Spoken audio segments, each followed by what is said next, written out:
Evening. Hope that your glass is half full rather than half empty. Welcome to Interesting Talks. We're halfway through the year, and as far as I'm concerned, it has flown past. Today's subject is procrastination. I guess we all do it in some form or another. And at the end of this talk, I'll give you the definition even, as it's written in the dictionary. Do like, share, and leave comments. We all learn from each other. We often mistake kicking the can down the road for laziness and berating ourselves for delaying unchecked boxes on our to-do list. However, procrastination isn't a mere laziness. It actually buys us something valuable. Avoidance of feeling bored or incompetent or stressed. But procrastination costs us more than it buys us. So without further delay, there's a little joke there, here are 5 tips to help you stay on task. Tip number 1, change that I have to I want to. A subtle shift in perspective can just be that nudge your psyche needs to get moving. Try changing the dig in your heels phrase of I have to do this to chomping at the bit phrase to I want to do this. The moment we change that tedious looming task of a threat to be endured to a challenge to overcome in order to level up, we shift our feelings from dread to drive. So for example, to make those slides for my boss, his upcoming presentation, becomes if I ace these slides, I'm one step closer to promotion. And that's a big difference to the way you see things. Tip 2, aim for greatness, not perfection. Perfection is only in the dictionary, as I've always said. Perfection is actually a misnamed word. It's not real. Perfectionists don't actually aim for perfection. They are indeed focused on avoiding failure. They adopt all or nothing mindset. If I'm not perfect, I'm a total failure. If I'm not a winner, I'm a loser. Splitting, black and white, doesn't exist really. There's grey areas. Perfectionism often comes from blending performance and self-worth. Perfectionists are not focused on their relative position to those around them, rather than their intrinsic value that for everything they deliver. They believe their grades, their evaluations, their rankings or other measurements determine their worth as a person. Tip 4, don't shoot yourself in the foot. To make yourself feel better. No, don't do it. Good things take time. Waiting until the last minute creates a problem. Not enough time to do something well. But waiting until the last minute also creates a convenient excuse.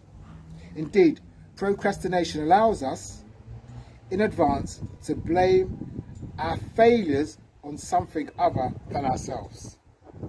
This is called self-handicapping. We try to persevere our positive thoughts and ourselves about thinking on the lack of time that we had to catch up and do what we need to do. So if we failed an exam, I'm still smart, I'm just not good at time management. Other examples of self-handicapping besides procrastination are, or might include, getting drunk when you're supposed to be studying or deliberately going to a distracting environment like a crowded cafe when you're supposed to be studying. It's not conducive to get what you want. Tip 5, use technology to fight technology. The internet is an endless treasure trove of procrastinators. But the bane can also be the benefactor. Use apps like Freedom or Rescue Time to keep yourself off Instagram and on task. You can even take inspiration from the set time method.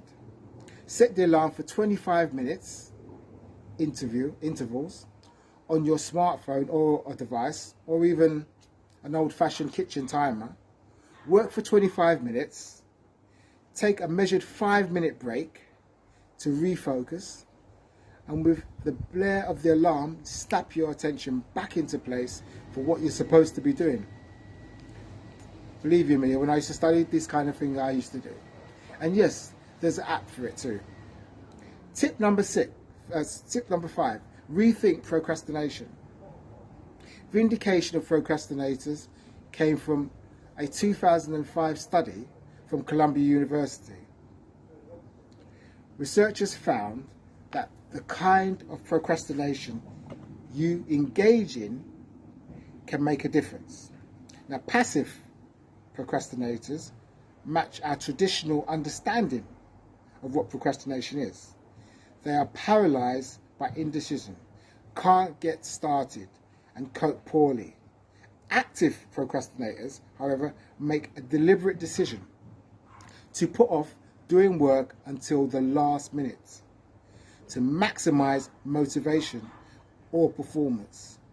If you procrastinate because you do your best work under pressure, you're an active procrastinator.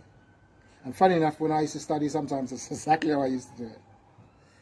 So no need to wait until the 11th hour to see what works best for you. Use procrastination to your advantage. Before you know it, you'll be turning procrastination into motivation. The definition of procrastination in the dictionary: the action of delaying or postponing something. Well, we've all done it from one time or another. I'm certainly guilty of it, this myself.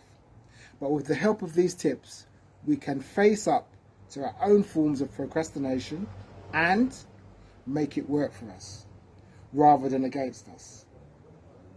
I hope that you found this talk informative and useful. Do like and share and leave comments, and share with others. Until 2 weeks' time, try and stay positive. Take care. Bye for now.